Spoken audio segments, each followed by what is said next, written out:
बात कर सकूं सर कुछ अर्सा पहले एक चीज पढ़ी थी और था तो ये सुकरात के बारे में कहा गया था कि सुकरात अगर जहर ना पीता तो मर जाता। वो असूल पे खड़ा रहा, उसने जहर पिया और आज तक जिंदा है। सर जुल्फिकार अली भुट्टो साहब के लिए भी ये चीज बड़ी एक उसी तरह उन पे भी ये चीज फिट आती है कि वो असूल के साथ, तरीके के साथ, बगैर कॉम्प्रोमाइज किए हुए तख्तादार पर चढ़ गए, लेकिन उन्होंने कॉम्प्रोमाइज नहीं किया एक डिक्टेटर के साथ। और यही चीज है जो उनको आज तक हमारे दिलों में जिंदा रखती है। सर कायद आजम के बाद अगर हम देखते हैं कि कोई लीडर हमारे मुल्क में निकला तो जुल्फिकार अली भुट्टो साहब की वो शख्सियत थी जिसने सबको इकट्ठा किया और ये आइन का हमें एक डॉक्यूमेंट दिया जिसके मुताबिक आज हम मुल्क चला रहे हैं। उनका ये जो बहुत बड़ा हमारा तोहफा है सर, उसके लिए उनको खिराज तहसीन पेश करता हूं सर। उसी आइन के अंदर सर आज मैं देख रहा हूं पिछले 3-4 दिनों से एक माहौल बना हुआ है जिधर parliament versus the supreme court की एक जैसे जंग चल रही हो। और क्योंकि सुप्रीम कोर्ट में से कोई यहां पे अपने आप को डिफेंड करने के लिए नहीं है तो हम उन पे ताबड़तोड़ हमले कर रहे हैं सर। ये मेरे ख्याल में हमें नहीं सर, हमें ऐसा करना चाहिए। ये एक अजीबोगरीब चीज हम कर रहे हैं जो कि आइन, उसी आइन की जिसकी मैं बात कर रहा हूं सर, उसी आइन के अंदर सर रिस्ट्रिक्ट किया जाता है जो चैप्टर 2 है मजलिस शूरा के बारे में। उसमें से जो 68 आर्टिकल है आइन का वो कहता है restriction on discussions in Majlis Shura parliament. No discussion shall take place in Majlis Shura with respect to the conduct of any judge of the Supreme Court or of a High Court in the discharge of his duties. और हम पिछले 3-4 दिनों से मुस्तकिल यही कर रहे हैं सर। मेरी तो आपसे ये गुजारिश और आपसे ये तवक्को होगी कि आप लोगों को रोक दोगे कि भाई तुम इसी पार्लियामेंट का बनाया हुआ जो आइन है तुम उसकी खिलाफ वर्जी कर रहे हो सर। और एक और चीज से जो मैं देख रहा हूं पिछले 3-4 दिनों से, मैं तो नया आया हूं इस हाउस के अंदर सर, एक छोटी सी आपको एक मिसाल देता हूं सर जरा माहौल को रिलैक्स करने के लिए। सर एक बच्चे ने मजमून लिखा क्रिकेट मैच तो उसको बहुत अच्छे नंबर मिले। तो अगले हफ्ते जब टीचर ने उसको सब्जेक्ट दिया वॉक इन द पार्क तो उसने कहा मैं पार्क में गया और वहां बच्चे क्रिकेट खेल रहे थे, उसने फिर वो क्रिकेट मैच रिपीट कर दिया। अगले हफ्ते उसने कहा जर्नी बाय ट्रेन, उसने कहा I was travelling by train with the family and I looked outside the window and the boys were playing cricket, और फिर वही क्रिकेट मैच। मैं इस हाउस में देख रहा हूं सर घूम फिर के बात मुस्तकिल इमरान खान पे आ जाती है। मुस्तकिल वो नहीं है यहाँ पे, वो ना होते हुए भी सबके आसाब के ऊपर इस तरह सवाल है कि सब उसी की बातें कर रहे हैं। उसको सर जाती अटैक किए जा रहे हैं, उसके बारे में गलत लफ्ज इस्तेमाल किए जा रहे हैं। सर कर्टसी भी एक चीज होती है, इस ऐवान का एक तकद्दुस है सर। इस ऐवान के दरमियान और एक जलसागाह के दरमियान फर्क होना चाहिए। हम उस फर्क को सर मिटा चुके हैं। इसी ऐवान को हमने एक जलसागाह बना दिया है और बजाय इसके कि हम सीरियस किस्म की बातें करें हम पर्सनल अटैक्स के ऊपर लगे हुए से, और हमने इस ऐवान की जो है इज्जत को हम कम कर रहे हैं। सर मैं अगर इस ऐवान का मेंबर हूं, इस ऐवान की इज्जत है ना तो मेरी इज्जत बढ़ रही है सर, और अगर इस ऐवान की इज्जत लोगों की नजरों में कम हो रही है तो मेरी भी इज्जत कम हो रही है सर। तो हमें मेहरबानी करके सर मैं आपके तवज्जुह से तमाम भाइयों बहनों से रिक्वेस्ट करूंगा कि अपने आप को डिग्निटी के साथ कैरी करें।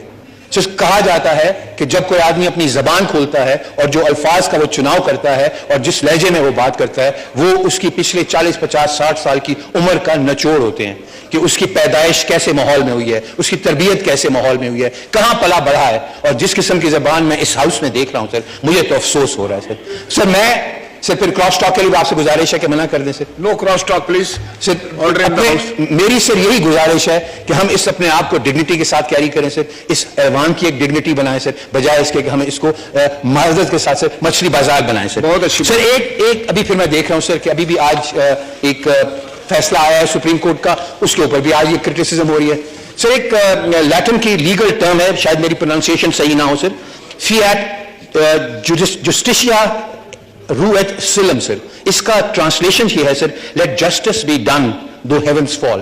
तो कानून और आइन के मुताबिक, कानून के मुताबिक अमल करो चाहे जो मर्जी उसके नतीजे हों। कॉन्सिक्वेंसेस से डर के फैसले करना सर ये अदालतों का काम नहीं है। और मैं इस फ्लोर से sir chief justice of Pakistan को खिराज तहसीन पेश करूंगा कि उन्होंने आइन की स्पिरिट के मुताबिक एक फैसला दिया सर। ये कभी कोई डाउट ही नहीं था कि 90 दिनों में इलेक्शन होने हैं, ये कभी कोई डाउट ही नहीं था सर इलेक्शनों ने 90 दिनों में होना है। नो नो नो सुन लें, एक फाजिल मेंबर का हक है कि वो जो बात करना चाहें सर। इसके बारे में कहीं कोई डाउट ही नहीं है कि 90 दिनों में इलेक्शन होने थे सर। ये एक हुकूमती लोगों का एक सर उभाम पैदा करने की बड़ी जोरदार किस्म की कोशिश थी। कैसे मैं आपकी तवज्जो से सर उसी आइन के जिसके बारे में आज जुल्फिकार अली भुट्टो साहब को हम खिराज तहसीन पेश कर रहे हैं उसी में से सर मैं आपको पढ़ के सुनाता हूं, फिर आप मुझे बताइए कि कहीं अभाम है। The time of election and by-election. A general election to the National Assembly or a Provincial Assembly shall be held within a period of 60 days.